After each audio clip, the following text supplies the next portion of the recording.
Assalamu alaikum warahmatullahi ta'ala wa barakatuhu, maza da mata, yan uwa da abokan arziki duka dai ina yi muku barka da yau. To na ƙara dawowa, duk da dai akwai waɗanda suka isa da ni sun yi min magana akan kadan ƙara yin magana akan wannan kes din, amma ina so in tsarge ta ne tun daga a tsage a fede biri ake cewa tun daga kai har zuwa wutsiyarsa. Malamin nan dai ya ƙara fitowa ya ƙara yin wasu bayanai, lalle yana so sai ya gamsar da duniya cewa ni mutumin banza ne. Ni kuma ina so nuna masa cewa babu fa wanda ya fi wani a wurin Allah sai wanda ya fi tsoronsa, kuma ita imani a zuciya take ba a sutura ba. Don haka zan sa dukkan abin da ya faru tun daga farko har zuwa yanzu mutane su gani, saboda su tabbatar da cewa wannan mutumin biyansa aka yi tabbas, saboda na riga na yi bincike na, ba kuma zan kai shi kara ba saboda suna yake nema, kuma wallahi babu dalilin da zai sa in je in yi rigima da shi har in je kotu ko wani abu. Amma idan kotu zan tafi ya dauru. Assalamu alaikum warahmatullahi ta'ala wa barakatuhu, yan uwa maza da mata, yara da manya na jihar Kano baki daya. Ina son yin amfani da wannan daman domin in ba ku hakuri a game da wasan da zan gabatar a Hajji Event Center ranar Lahadi. Wannan wasan ba zai yi ba a dalilin censorship board sun tura faɗa musu cewa sun dakatar da wasana, kada in je in yi wasa sai na je na yi clearance, da haka a yi haƙuri. Sannan kuma tun kafin sallah ta zo suka kira waɗanda suke wasanni har da gidan solo da muke dan zagayawa, duka suka sanar da su cewa ba sa buƙatar wani mawaki ko kuma wani ɗan fim ya zo wurin wasa ya yi waƙar siyasa, wanda dukkanmu ba wasan siyasa muke yi ba. Abu da na sani shine kawai a kaina ne aka kirkiro wannan abin, saboda ni ne nake hawa kan stage nake wakan cewa in nake waka nake ce in naga dama a gidan Kwankwasa zan kwana, in naga dama a gidan Abba, in naga dama a gidan Sunusi Lamido. Wannan ba siyasa bane, saboda ban kira PDP ko APC ba, ra'ayina ne wannan aka tauye shi. A dalilin wannan ne yasa ko ga gabaki dai wannan sallan ban yi wasa a jihar Kano ba. Ina da wasa kusan guda 5 zuwa 7 duka ne kan sunan dinsu, sai na bar na Hajji Event Center saboda na ga cewa nan ne kadai inda yara suke zuwa, so in ma za a yi wani shi mutunci ko hayaniya ba za a yi a wurin masa albarkacin yara.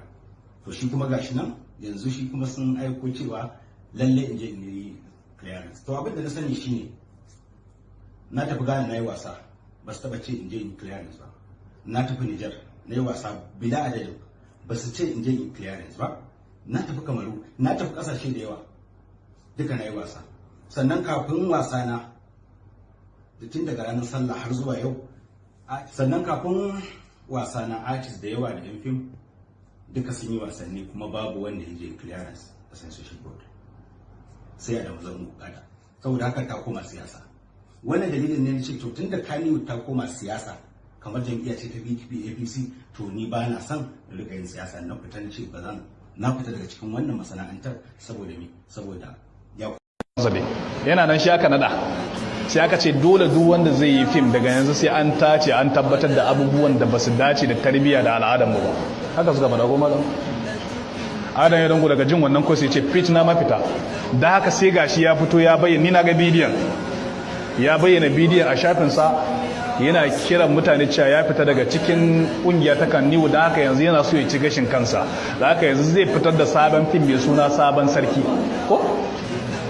Sabon Sarki ne ko ba kuskure ba sunan kaji fa akrama kallahu. Abin da ya fitar da ni daga cikin masana'antar Kannywood daban, abin da ka ɗauko ka ce da a dalilinsa na fita daban. Wannan shine ƙarya na farko ko kuma in ce ƙazafi na farko da kai. Sannan kuma na yi sanarwar cewa ina buƙatar sabuwar jaruma a sabon fim mai sunan Sabon Sarki ranar 17 ga wata, tun kafin hukumar tace fina-finai ta ce za ta fara tantance yan fim. Tun kafin ta fara ce za ta fara tantance yan fim, na yi sanarwa ina buƙatar sabuwar jaruma. Kai kuma cewa kai me?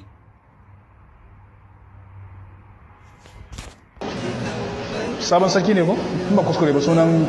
fim din kenan. Dan haka yana neman 'yan mata wanda shekarunsu bai ɗara 20 ba, daga 18 zuwa 17 zuwa 19. da aka sai yana bukata, idan kina bukata sai ki aje sunanki a shafi kaza. kun ga bidiyon?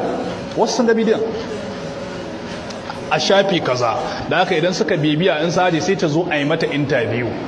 a tabbatar da za ta iya abin da ake bukata ko ba za ta iya ba. jama'a kun ji, 'yan mata yake bukata 'yan shekara 18, 'yan shekara 19, 'yan shekara 17. baya son wanda suka ɗara shekara 20 saboda ba za su yi musu abin da ya kamata ba. wannan shine ƙarya na biyu, akar makallahu. ka ce na ce duk wanda take da sha'awar fim ta zo ta ɗora sunanta da lambar ta da me ni ba haka na cewa ba. ga abin da na ce. har yanzu dai zance na akan sabon sarki audition ne. mutane da yawa suna magana ba su fahimta ba. abin da nake nufi a nan shine wadda take son shiga fim sabuwa ko kuma wadda take cikin masana'antar sabuwa mai karamar jiki wanda akalla ta kai shekara 18. abin da ya sa muka ce mai karamar jiki saboda jarumar fim din ana so ta zama kamar teenager ce, kamar da ce wanda idan wani abu ya faru da ita mara kyau ko raping ko wani abu zai zama kamar child abuse ne, saboda fim din akan haka yake. shi yasa muke bukatar wadda ta kai shekara 18 amma mai karamin jiki kuma kyakkyawa wanda ta iya rawa, saboda musical love story ne. so ku yi tagging, ku posting hoton ku account din ku, sai ku yi tagging #sabon sarki online audition 2019. mu kuma a ciki za mu duba wanda hotonta zai yi matching da audition din, sannan mu zo mu saka ranar audition din a online. kina gidanku za ki yi audition din, kawai za mu tura abin da muke bukata ku yi, sannan ku yi. a ciki za mu zaɓi jarumar da ta dace. in ba ta taɓa yin fim ba, sai mu sai da za a yi a tura ta wajen ƙungiyar mu da muke ciki su wannan su a nuna, a gaya mata yadda abubuwan suke da iyayenta su sani da shauransu. idan kuma wadda take cikin fim ne already, su ta zo gidan sauki, kawai sai dai a kira ta kuma a zauna da ita a bata script din ta je ta yi going through kafin lokacin da za mu. to ka ji fa akar makallahu, babu wadda na ce ta zo a yi mata interview, babu wadda na ce ta ɗora lambarta. yi duk wadda take da sha'awa, wadda take cikin masana'antar ko kuma wadda take sabuwa, idan ta cancanta. sannan na ce kina cikin gidanku za a tura miki abin da ake bukata na kalmar dialogue ki faɗa da kuma me expression da ake bukata. kina gidanku zaki, idan kin ci a gidan naku din za a zaɓe ki. sannan idan yar cikin masana'antar ne, ta kwana gidan sauki tun da dama tana yin fim. idan kuma sabuwa ce wadda take da sha'awa, dole za a tura ta ina wajen kungiya su bata mai tantance ta, wa iyayenta sun yadda da me kafin ni a matsayina na mai fim in saka ta a cikin fim dina. amma akara maka Allah kawai sai kai twisting saboda kana buƙatar mai bakin fenti a fuskar Adam ya zama. yi musu abin da ya kamata ba.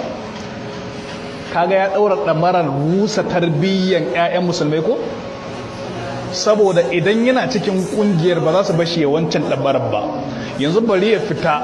idan ya fita sai ya ci gashin kansa ya duk abin da yake so. kuma tabbas mun ji labarin waɗanda suka kai sunayensu,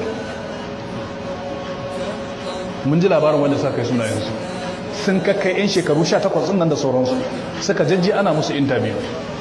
a ƙasan nan aka fito aka yi wannan. kuma gwamnatin ƙasar la hawla wala quwwata illa billah. kai akramaka Allah, gaskiya baka tsoron Allah, wallahi la azimu babu Allah a zuciyarka. tunda aka yi wannan abin na social media cewa za a yi audition, da aka canja wa abin magana kamar salo kamar yadda na faɗa, na dakatar da shi. babu yarinya guda ɗaya wanda aka kira a waya ko aka ce mata ta zo, kai ta yi ma magana ma a bidiyo ma a social media ma, babu wadda aka ce har yau. amma ka ce wai kuna da labarin waɗanda suka tuttura sunayensu aka kira su ma suka zo aka yi musu interview. Allah ya isa, Allah ya saka musu. kuma shi ne ya ɗaukar ɗamaran wannan, in bai tuwa ba wallahi ba zai kyakkyawan ƙarshe ba. kuma ya tuna cewa zai haɗu da Allah, kuma Allah sai ya mishi hisabi akan ta lalata tarbiyyar 'ya'yan musulmai da yi. wallahi Allah ba zai bashi ba. adadin mutane yanzu ka duba akwai wani fim da na shigo cikin gidan yaya ta nake kallo suna kallo wai barauniya sunan fim din kenan ina ce wannan fim din me sunan shi suka ce barauniya ya ce kenan me ake koyarwa a ciki wai wata ne ai take ake nuno ta take yin sata da sauransu da karshe sai a kama ta na ce saboda Allah menene amfanin da za ku amfani da shi cikin fim din kuma baka san wani abu sai da na tsaya na kalla fim din from A to Z sai da na tsaya na kalla an gami ake a cikin fim din saboda kar a bani labari wallahi na kalla salo ne na sata ko sai koya ma kuma ga ƴaƴan suna sallu suna kallo me kake tunanin yaran za su taso da shi kuma wannan arewa 24 din mun fada mala akwai setup ta yahudawa a karkashin ta in ba ku sani ba akwai kuma suna daga cikin duk wa'annan da kuke ganin abubuwan da suke suna sponsoring nasu to saboda haka da yau zango ya daura damarar rusa ba tarbiyyar mutane kuma an kyale shi an samu ido amma muna roƙon Allah ya rusa al'amarinsa Allah ya rusa al'amarinsa idan mai shirya ne Allah ka shirya da shi amin amin akramakallahu ubangiji Allah ya dora ni akan hanya madaidaiciya kawai kuma saboda ka kalli barauniya sai ka yanke wa duka fina-finan da aka yi a cikin masana'antar Kannywood hukunci fina-finai sun fi 1000 ni Adamu Zango na rantse da girman Annabi Muhammadu mun musuluntar da mutum 3 a dalilin fim dina mai suna ahli kitabi da hannunmu muka ɗauke su muka kai su gurin malamai waɗanda suka ba su kalmar shahada ba sai na kira sunan malaman ba amma idan ta kai ga zan kira su zan iya zuwa ma in saka su faɗa banda waɗanda aka kira mu a waya aka gaya mana cewa sun musulunta a dalilin wannan fim din mutum nawa ka taɓa musuluntarwa a dalilin wa'azinka a karamar kallawo ko kuma halayyarka ko ɗabi'anka ko abin da ka yi lalle kuwa na ba da gudunmawa kenan idan ka duba wani bangare ka ce min mutumin banza sai ka kalli wani gefe ka ce min mutumin arziki ashe ma kazafin ma na ɗauka ni kaɗai kaiwa shi har arewa 24 kaiwa wai yahudawa suka sponsor wallahi a karamar kallawo suna maka ka a kotu wallahi tafiya ta tafi kenan ba ka da masaniya akan irin wannan abun why me yasa ba a haka rayuwa kana wani addu'a Allah ya tarwatsa shiri na Allah ya wani shiri nake da shi duk gashi nan ga yan boko haram ga yan kidnapping ga yan shan jini ga yan luwadi ga yan meye sai ka rasa wanda zaka zo kana yi addu'a Allah ya tarwatsa da kaza Allah sai Adamu Zango saboda ka sha daloli an baka kuɗi so da Allah duk wannan bayanin da nake yi ina yin bayani ne ba don komai ba saboda waɗanda suke gani na da mutunci kada wannan mutumin ya saka musu goba a cikin zuciyarsu su fara waswasi akan Adamu Zango fa ba mutumin kirki bane lalata ƴaƴan mutane yake yi shi yasa nake wannan abin ba wai kawai ma dan ƴaƴana ba dan kaji na ce dan ƴaƴana a ba dan ƴaƴana ba kawai akwai waɗanda suke gani na da mutunci nayi shiga ƙasashen African countries sun kai guda 10 kai akwai inda naje aka maka Allahu har award aka ba na alkur'ani a Ghana na tafi Sudan malamai wallahi la azimu malamai manya ne suka tare ni suka jinjina min suka ce Adamu Zango abin da kuke yi hakikanin gaskiya kuna taimakon mu a fina-finai saboda ƴaƴanmu ba su iya daura zani ba ba su iya daura dan kwali ba muna yin iya wa'azi amma da yake al'adar tamu ta nan ba irin ta can bane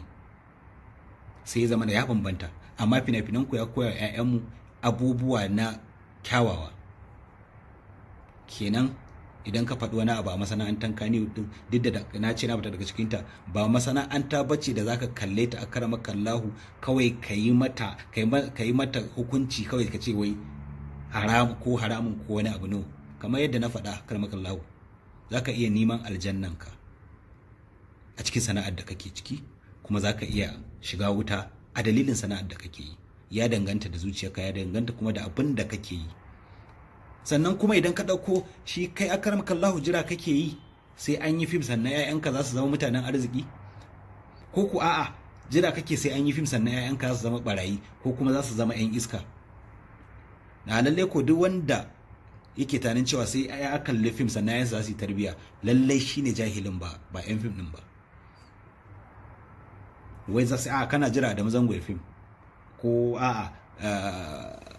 Fati Muhammad ko Jamila na Gudu ko Nafisa ko Aisha Tsamiya su yi fim saboda kyawawan ɗabi'unsu sannan 'ya'yanka su samu tarbiyya a lallai ka bata wa kanka lokaci. Idan za ka bai wa 'ya'yanka tarbiyya ka bai wa 'ya'yanka tarbiyya tun kafin zuwan TV duniya ake fasikanci, ake lalata, ake iskanci, ake bata. Ba wai iyakacin fim bane kawai ya zo cewa wai ai yan fim ne suka lalata tarbiyyar wannan. Ai babu abin da ya lalata tarbiyyar wannan zaman da muke ciki da ta wuce waya, internet, a karamakallahu ba fim bane. Dan lokacin da babu wannan internet din, ba Facebook, babu mutane ba san shi ba. Kana jin irin wannan abun? Duk ba ka jin su saboda ba a gani, amma zuwan waya ta sa kana cikin ɗakin ka, kana cikin duk kankantan laifi za a yi promoting ɗinsa. Mutum zai yi awa ɗaya yana yin abin arziki, a cikin minti ɗaya in ɗan kuskure iya nan za a yanka a yi ta yaɗawa a duniya saboda kawai kana kallon Adamu Zango Allah ya bashi masoya, kana cewa wai mabiyansa wai in daina kallon wannan mabiyan nawa da suke zuga ni saboda Allah ya bani jama'a. Kai kuma kana yin wa'azin ma ba a nuna ma mutane, ba a jin ma muryar kowa saboda kana so ka nuna wa mutane. Ko shakka ba muna nan akan bakanmu ta cewa me harkan fin da ake yi rusa tarbiyya ne, domin alheranta da sharrin ya fi alheranta yawa. Ba mu ce ba alheri ba, amma wallahi sharrin ya fi alherin yawa. To da haka ne nasihar da nake yi, ka ji tsoron Allah, kar ka bari wa'annan mabiyan da sauransu su rude ka bata alakanka tsakaninka da ubangijinka. Kana gani dai duniya yadda take, da yawa daga cikin yan finnin yau an neme su an rasa, ko ba haka ba? Yau ina sai Yasnuhu, ina su Balaraba, ina su kaza da kaza, sun riga sun tafi kuma suna girban abin da suka aikata, in ma khairan aw sharran, kuma wala sawfa tamdi muslahum wa tazuqu ma qad zaqahu al-akhyar wal ashrar. Kai ma da sanin zaka bi sawun su. To me ka tanadan makanka na alheri a ranar lahira? Wayannan mabiyan da suke zulma su rude ka da sauran su kare ka, ba za su iya kare ka a lahira ba, iyakan kariya a duniya ne. Idan ka je lahira ya za su kare ka? Ha antum haula'i jadaltum anhum fil hayat. Ina su Esno, ina su Balaraba, ina su akramakallahu kenan. To kai akramakallahu sai ka tsaya ka yankewa, ka tsaya a nade, in kai tsalle sai a nade duniyar sai ka ci gaba da rayuwa a cikinta. Yan fim ne kaɗai ke mutuwa? Ina su Ibro, ina su Tsigai, ina su yau ina Abacha, ina Yar Addu'a, ina Janar Murtala Muhammad, ina Sheikh Jafar, ina Malam Abubakar Gumi, ina Malam Nasir Kabala. Duka waɗannan mutane ne waɗanda suka kasance shugabannin Najeriya da kuma malamai manya-manya masu adalci waɗanda suke furta gaskiya, babu son zuciya, babu siyasa, babu wani abu a cikin zuciyarsu, ba sa duniya. Kuma haka zalika wanda ya mulkin Najeriya da wanda ya jagoranci mutane a kowane irin abu, babu wani mutum a lahira wanda wani zai kare ka. Aikinka shi zai kare ka, abin da ka shuka shi zaka girba. Ba dan fim bane kadai zaka ce wai a'a ba wanda zai kare shi a duniya. Kai ma ba mai kare ka, ba wanda zai kare shi a lahira. Kai ma ba mai kare ka a lahira. Aikin ka shi zai kare ka, nawa shi zai kare ni, na Esno shi zai kare na Esno, na Janar Sani Abacha shi zai kare, na Yar Addu'a shi zai kare shi. Da haka kowa ya ji da kansa. Idan za ka yi wa'azi a shawarce akramakallahu shine wato kayi jam'u. Idan za ka yi magana akan fasikai, kai magana akan fasikai. In za ka yi akan yan madugo, kai akan yan madugo baki daya. Kar ka ware wata guda ɗaya ka ce yar madugo ce zaki shiga wuta, zaki kaza. No, sai ka hada su ga baki daya. Kar ka kama sunan kowa. In za ka yi yan siyasa, magana akan yan siyasa, kar ka ce Kwankwaso, Abba gida wani Janar Muhammadu Buhari kaza. A'a, sai kai magana akan entirely yan siyasa, sai ka wa'azantar da su. Ba wanda zai tsargu. Amma duk wanda ka kama sunansa babu wanda zai yi shiru matukar abin da ka faɗa a kansa ba haka yake ba. Amma ka sani duk abin da kai shi za a maka, imma khairan aw sharran, wallahi zaka girbe shi. Allah ta'ala ka shirar da mu. Da haka ba lokaci zamu dauka akan haka ba. Da haka idan yana da dama, kuma ni kofa abu da yake duk wanda yake so ya zauna da ni akan wannan matsalan wallahi kofa abu da yake wanda abin da kaga na faɗa wallahi ina da dalili ne mai ƙwari a kansa shi yasa na faɗe shi domin wasu na ta mamaki ai kazafi ne gashi ai gashi ya rantsi da alkur'ani jama'a rantsuwa da alkur'ani shine hujja a matsayin cewa kai mai gaskiya ne ba shine hujja ba idan da a matsayin rantsuwa da alkur'ani shine hujja kaga wancan da suka ce in kana haza wal haqumi min indika fa amdir alaina mi Allah idan wannan qur'anin gaskiya ne daga gare ka to wannan hujjar da kake da ita malam ita ce bai kamata a ce ka boye ta ba in dai a kaina ne dan darajar ma'aiki kada ka rufa min asiri wannan hujjar taka da kake da ita da ka saka yi maybe a kaina maybe kana da wani video ne kila ko wani abu na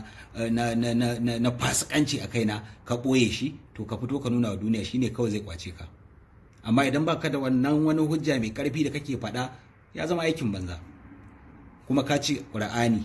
rantsuwa da ita ba shine gaskiya ba saboda wasu sun faɗa haka Allah bai yi musu ba Allah ba azzalimi bane Allah baya kama wani da laifin wani idan yanzu kawai wani ce Allah ya musu ruwan duwatsu bai yi ba kawai Allah zai sako ruwan duwatsu ne da wanda ta shafa ba da wanda bata shafa ba Allah ba azzalimi bane kuma hakan da ka faɗa ka ba da kofa ne na cewa mutane duk wanda kowa ya je ya rantsuwa da Qur'ani ba abin ma da zai faru da shi saboda wasu sun yi babu abin da ya faru da su to kaga dai wannan ba daidai bane Qur'ani ita ce abu lamba ɗaya a duniya wanda duk musulmin duniya idan ka rike ta kai rantsuwa da ita ko baya tsoron Allah kai wallahi ko ba musulmi bane wallahi sai ya yarda da kai amma ka ce